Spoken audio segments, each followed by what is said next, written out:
Who in Serie A do you think needs to strengthen the most, and where?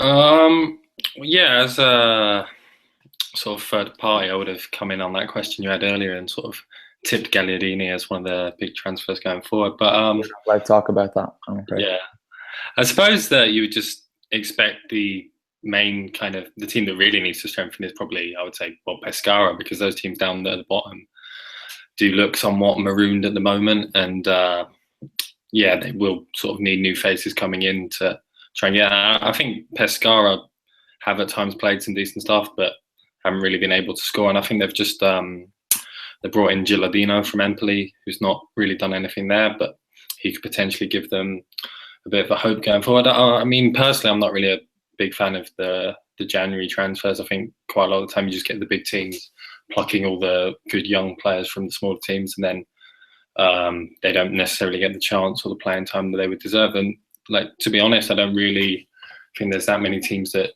really need to look at improving that much at the moment. In many ways, I think that the Serie A table is kind of set as it is. You can pretty much see where everyone's going to finish already. It doesn't look particularly competitive at the moment going into the final stage. I think Torino have brought in Iturbe on loan from Roma, which I quite like as a transfer. It's sort of a last chance for him again, which he had at Verona before when he was sort of in a difficult time. That was when he really shone.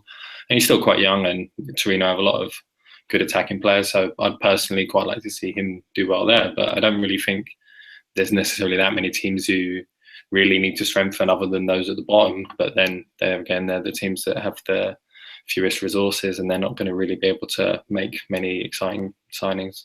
And that'll to stay up, and a lot of them already in a pretty dire situation, and I don't really see that changing.